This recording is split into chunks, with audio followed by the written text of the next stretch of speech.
Hey guys, what's up? We're getting ready to tape another episode of Let's Talk Hoops. I'm excited about today's guest. I obviously everybody knows I'm a big Duke fan. We have on the show today Robert Brickey, who's a former Duke basketball star and has his own financial firm now in Raleigh-Durham area. So we're going to talk about the days at Duke. Obviously, we've got to talk about that and just talking about what he's doing throughout the Raleigh-Durham community and his new adventure. So stay tuned. We'll talk to you soon. First off, thank you so much. Whenever I get to talk to anybody from the school, Right. I always get excited because I've been a Duke fan for 30 years, man. And I remember watching you play and stuff like that. So I know you're a busy man. I do appreciate you taking time to do the show. No worries. We've been doing our podcast for about a year now. We've had Rashawn McLeod on. We've had Mike Saab. We've had Coach Kenny Blakeney's been on. Right. So I try and make sure I connect to as many Duke guys as possible. But yeah, I do appreciate you taking the time out. I really do. Absolutely, my pleasure. Now, what's your connection to Duke? How did you become a Duke fan? So my buddy Mike Saab, who's from Toledo, is actually the assistant AD down there. And so my oldest son is named Cameron. So I named him Cameron after Cameron Indoor Stadium. Right. We get down to a game a year. So I just remember Dawkins and Amaker and those guys playing in the short shorts. And I'm like, I just thought it was the most amazing thing how Coach K just kind of brought everybody together and always talking about fists and togetherness. And so I fell in love with Duke basketball years ago, and it's one of those things that it's always been a part of me. Okay, cool. Yeah, always been a part of me. So I mean, obviously, you've got a great Duke connection, and you've got your own financial firm. Just introduce everybody to who you are, and then we can kind of take it from there. Wow, man, I've been on the earth a little longer than I like to admit right now. But Robert Brickey, Duke graduate, of course, played there 86 to 90. It was back in the day, and just happy to be a part of the brotherhood. I know we're struggling this year. Yeah, it's all right. And you know what? And I saw Nolan put out a good tweet the other day about just sticking together. Having a rough year, and sometimes you can assemble a group, and the chemistry is not great. Yeah, and I think that's part of the problem we're having this year is. Mm-hmm. Leadership. Yep. Who's the alpha? Yep. And just try. I think we don't have an identity, and that's unusual, highly unusual for a Duke team. But anyway, so live in Fayetteville, North Carolina. It's my hometown. Back in my hometown, have a business partner. We run a wealth management firm, and I also do some life insurance, which is included in when you have to do financial planning, as well as some group employee benefits. So it all ties in. Mm-hmm. I get to help people. When the crazy thing about life is you spend your time building a life, putting together a life, and family and kids and all the extracurricular activities, but you really don't think about your money very often. Yeah, that's true. And am I going to have enough when I decide to call it quits? Yeah. It's a legitimate question. Because most people think I've got a 401k, I got a 403b, got a couple of investments on the side. And you got to know what your number is. And by that, I mean, when I get to be 63, I want to retire. Mm-hmm. I need to have $5,700 a month of income coming in to maintain my current lifestyle. Right. Now, that's not that hard if you've got no debt. Yeah. That's the hard part. When you roll into retirement with debt, ooh, that's a burden because at some point you're not gonna want to get up and go to work every day. Yeah. And but those bills, those financial obligations become pressurized in a sense. Right. So anyway, I still do a little coaching, still love the game. I try to stay involved as much as I can, and just enjoying life. I got to a point where I'm doing some really cool. Well, the pandemic's got us all a lot, but yeah, just enjoying the journey. Well, good. Yeah. Thanks again for coming on. So obviously former Duke basketball standout, Robert Brickey. Tell us about some of your days at Duke and what was the one thing that Duke had that other schools didn't have where you thought, man, I got to be a part of this program? It was interesting. Initially, Duke was not recruiting me. They were recruiting a kid named Stevie Thompson, who ended up going to Syracuse. Mm-hmm. really good player at Syracuse. Yeah. Steve and I became friends, during that time. So they needed to find a small forward, and I was in their backyard. Fayetteville to Durham is only about an hour and a half. Yeah. So I'm sure it's a lot easier to get to Durham than it is to get to L.A., where Stevie Thompson's from. So my high school coach told me, he said, listen, I think you owe it to yourself to make a fair evaluation of everybody that you're interested in. Mm-hmm. Even though like Duke and a couple of schools came in a little bit later, I still took a hard look. I like Duke. I like the ACC. Matter of fact, I tell Gene Banks this story all the time. In fact, I'm going to connect you to, I'm going to get him to come on your podcast. All right. Oh, perfect. Perfect. Gene Banks and Vince Taylor, who I've gotten to know through the years. Great guys. But they were one of the reasons I ended up going to Duke, because, it was not a place for African-American players. Right. Yeah. Late 70s, early 80s. But, growing up, in fact, here in North Carolina, we had this is before you had 270 channels, the ACC game of the week. And so I got to watch, NC State, Duke, Carolina, Wake a lot because they're right here in the same state. Right.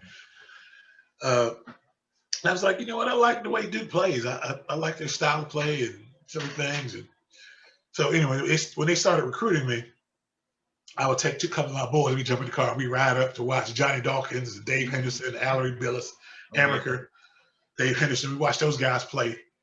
They were seniors. That was my senior year in high school. So we'd ride up, watch games. So we saw down the stretch, probably right after our season was over, they played Carolina, State, Notre Dame,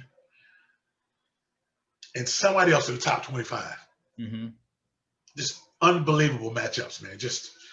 And I was like, wow, the fans were ridiculous loud, crazy, just things they did then you couldn't get away with now. So I was like, wow, this is a great atmosphere to play. Then talked to Coach K, who really hit it out. My mom and dad came on my official visit. My dad's former military. Oh, yeah. So he and Coach K really hit it off. They hit it off, yeah. They really hit it off. So discipline was not an issue for me. My dad was a drill sergeant. Oh, wow. So I was like, he does this for a living. Yeah. So that level of discipline was just not even a big deal for me, because I was like, I deal with that every day. I've dealt with that every day of my life. Part of life. Yeah. And, it's different when you training soldiers as opposed to training basketball players. So anyway, I know I'm rambling a little bit, but I just, I got to a point where I was like, I wanted to play in the ACC, mm-hmm. and I wanted to be close enough my parents had a chance to see me play. Right. And I think literally in 4 years, we may have played, I think 112 games, somewhere in that range. Our parents probably saw all but about 10 of them. Wow. And a lot of that was just West Coast travel. Right. Or Hawaii or somewhere like that. But I mean, they came to a lot, they really enjoyed that experience. And that was great for me because they got a kick out of it. And, just a cool time in their lives, and glad we had a chance to share that. They're both gone now, but, just some great memories. Mm-hmm. So Coach K and that atmosphere and the brotherhood, give us a little bit of background about that, because we hear about it so much with the freshman that just opted out. Right. He wrote, he'll always be part of the brotherhood. When people say the brotherhood about Duke, what does that mean to you? There are a few unique situations in this country where you have an opportunity to have a brotherhood, mm-hmm. such as at Duke. And that's mainly because the longevity of the head coach. Yep. You think about any school can have a brotherhood. Yeah, that's so true. NC State, Carolina's been fortunate because they haven't had many coaches over the course of the last 50 years. Right. A lot easier to maintain a connection and a closeness to the program when you feel like you're still a part of what's going on. So you look at some schools, they may have had 7 or 8 coaches between the time a kid graduates and now. Yeah. It's hard to feel connected in that scenario. Even though you went there, you gave me blood, sweat, and tears, you got the degree and all. when you feel like you know some of the people in the program and you're still connected in a way, that's the brotherhood and sticking together, being a family. That's what it's all about. But the main thing is that Coach K has been there. He's had a great run, longevity, Mm-hmm. success, and he's encouraged it. He's really put himself out there to support this brotherhood among the players, the current players and former players. So yeah, he's embraced it. He really has. Yeah, and that's unique. Think about that. Okay, I could think of maybe Jim Boeheim. Yeah, at Syracuse. Yeah, I was just gonna say Jim Boeheim. What's the coach at Davidson's name? McKillop. Yep. Bob McKillop.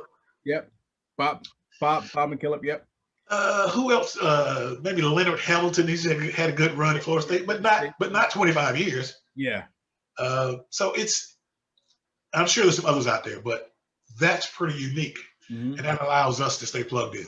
Yeah, it does. It does. Awesome. So, I mean, obviously, with race relations that we've had, I've seen a lot of Duke coaches really kind of come out and take the stand. You are a pillar in the community. What has your stance been on the race relations, especially in Raleigh-Durham down in the South? What has been your message to people that you've talked to about race relations? A guy told me a while back, it's not meant for me to understand everything. Yeah. And that's where we get in trouble is we can't understand something, so we shun it based on whatever reasons, whatever rationale. If you could have conversations with people who are different from you, who have different ideologies, right, different skin tones, different education, different backgrounds, you can begin to start to understand their perception in life. So I'm not going to understand everybody's walk because I can say, yeah, I get that, but I haven't walked in your shoes. Right, exactly. And that makes a difference. When you walk a day in somebody's shoes, you really get what they're going through. Like, I really have a greater understanding when people lose a parent. Mm-hmm. Well, my parents are gone. I've been through that. Yeah. I get that. I know the pain and the struggles and the things that go along with that. But if we could begin to build bridges because of conversations, I'm not saying I don't have to agree with everything that you do.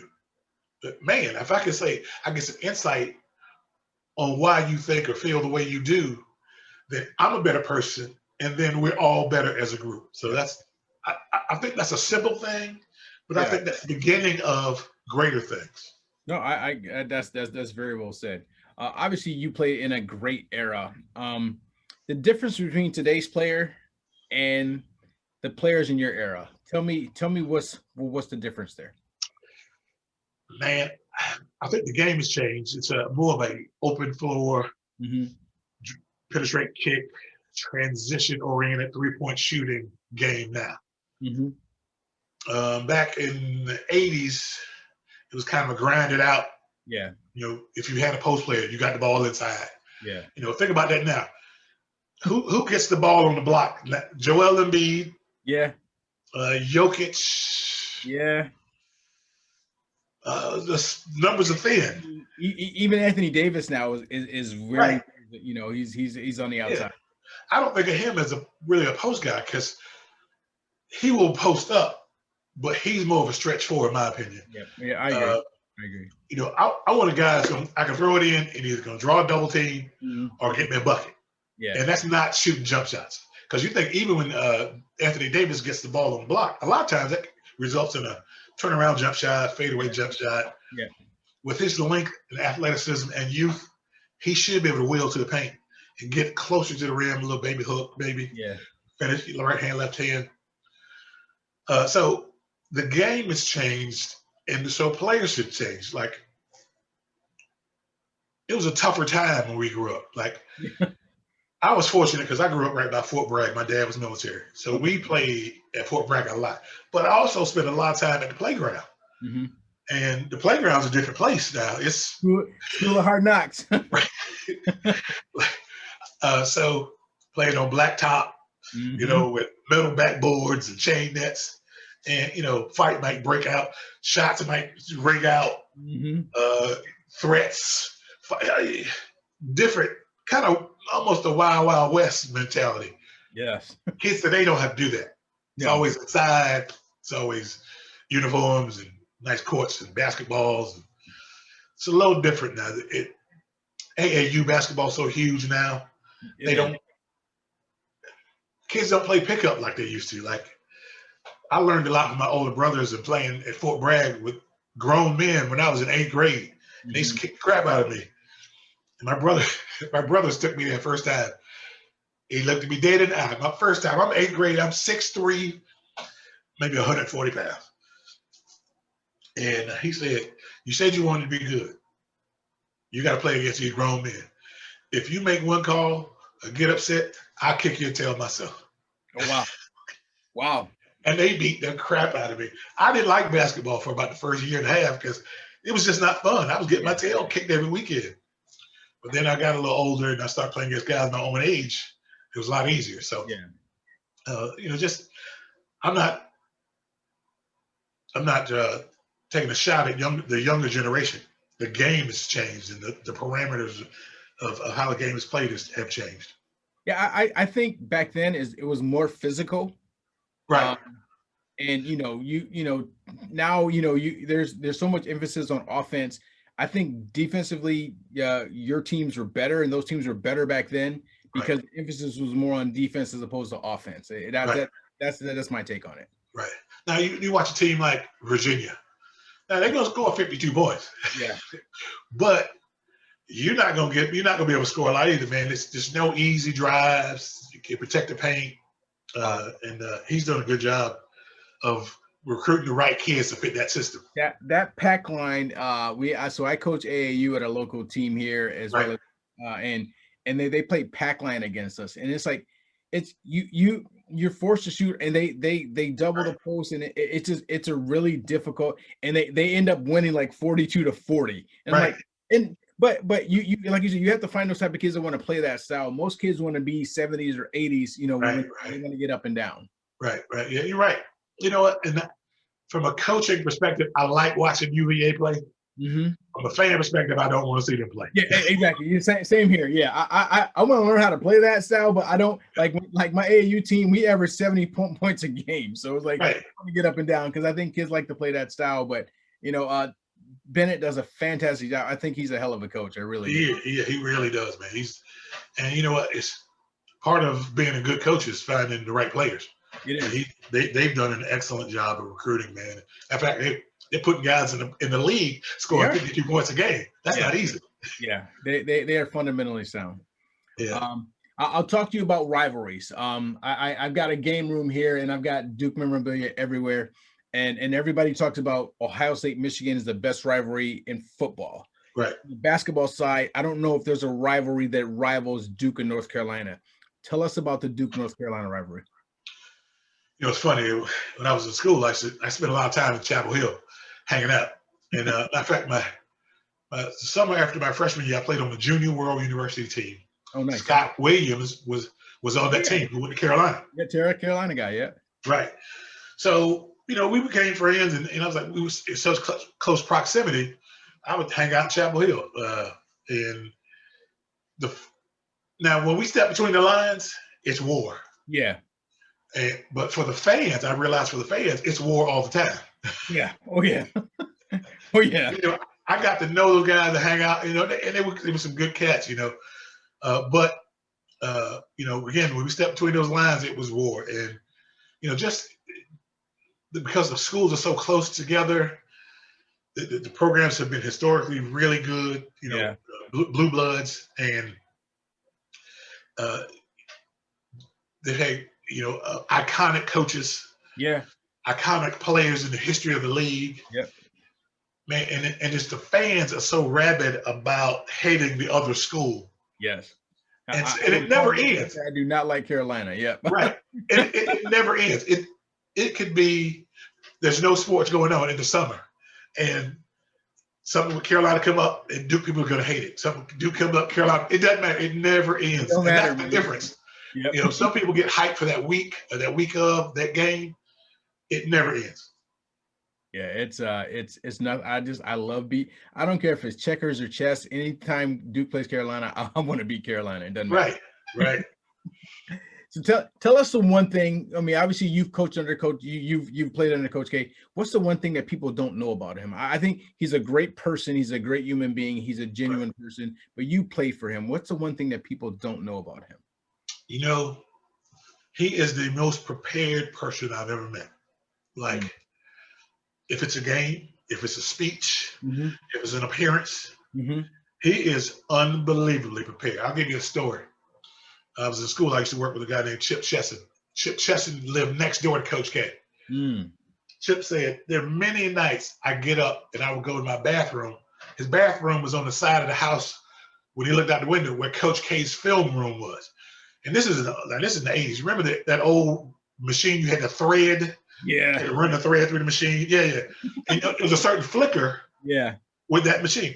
And he said, I get to go to the bathroom at 4 o'clock in the morning after the night of a game. So we played Monday, Tuesday night. Wednesday morning at 4 o'clock in the morning, Coach K's watching film. And he was like, and he said, it happens all the time. Fast forward, I'm at Duke. What's the last time you coached the Olympic team? What year was that? 16? Yeah, I believe so.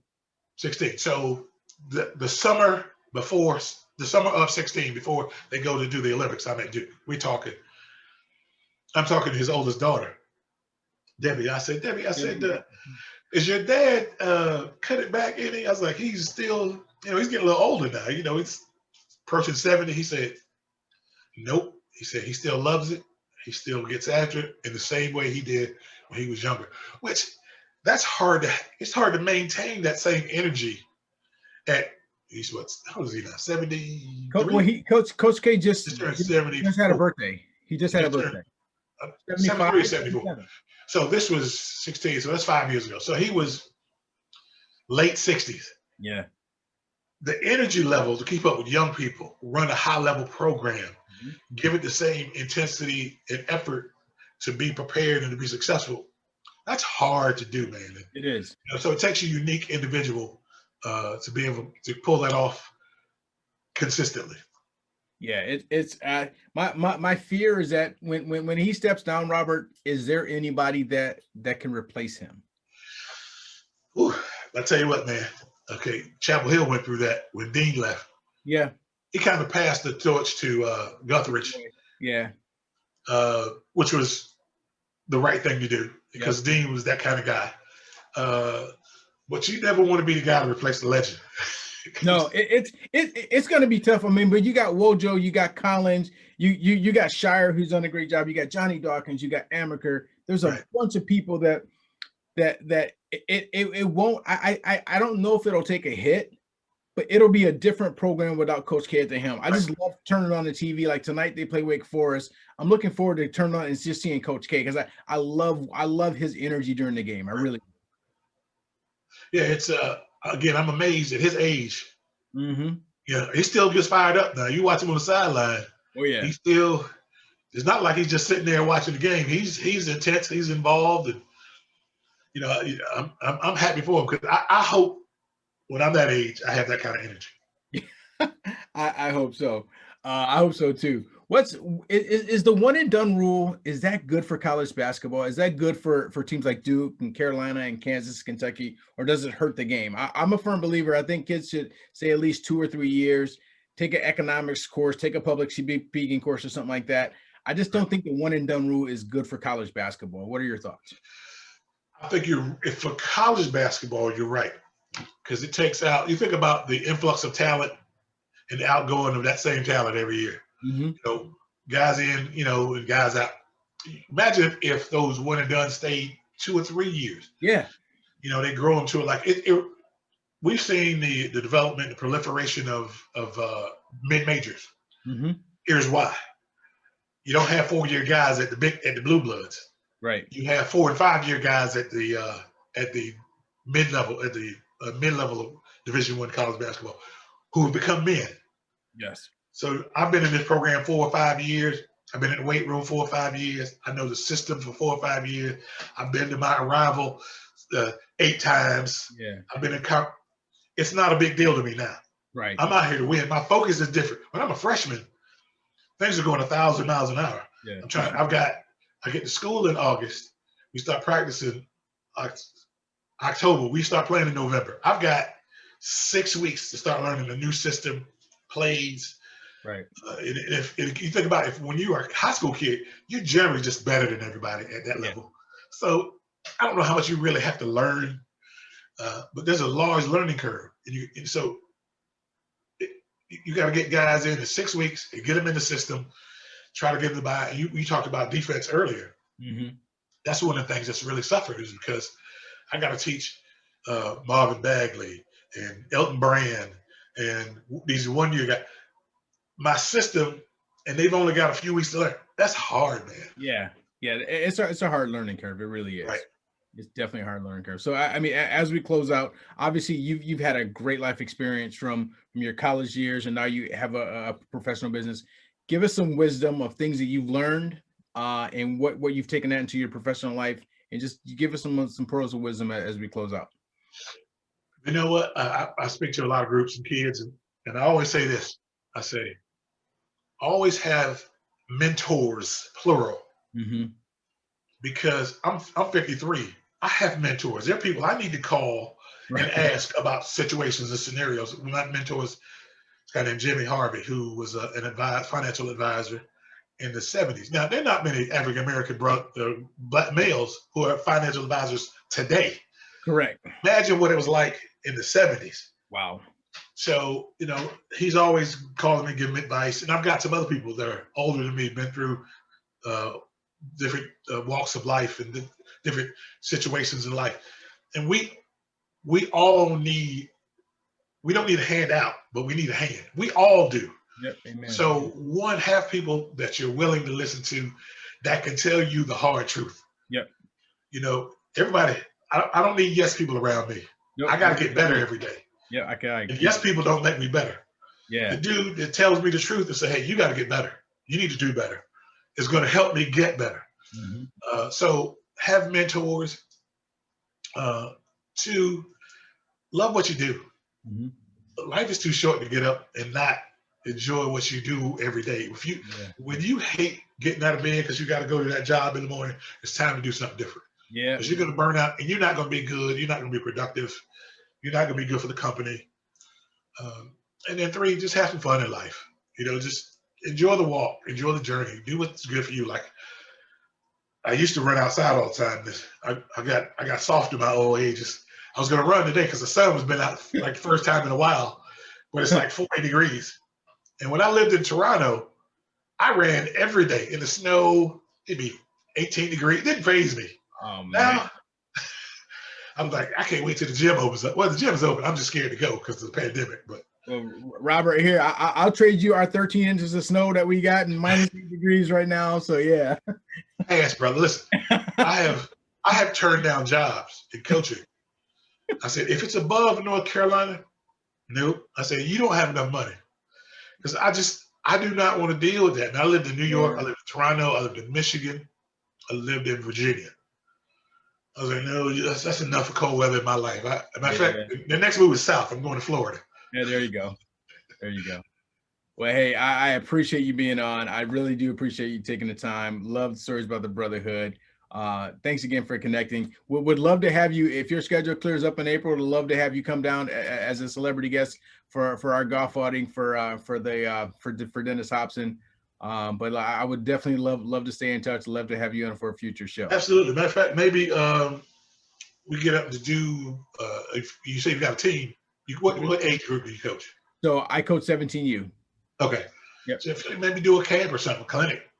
Okay. What part of Ohio are you in? So we are in Savannah, which is a suburb of Toledo. So I coach Dennis Hobson's 17U team, and then I coach college for him at Lord's University. Okay. Yeah. All right. Yeah. So maybe depends on your schedule and how the pandemic works. Come up, do a little camp, do some training with the guys. Because I need to get back in the gym. I would love that. Well, I would appreciate that. Again, I'm honored to have you on. Thank you so much for everything, man. Thank you. My pleasure being on. And you got my number, so let's stay in touch. All right, we'll do. Take care. And don't forget. Let me remind you to connect you with Gene Banks. All right, please do. That'd be awesome. Thanks again. Okay. All right, bro. Take care.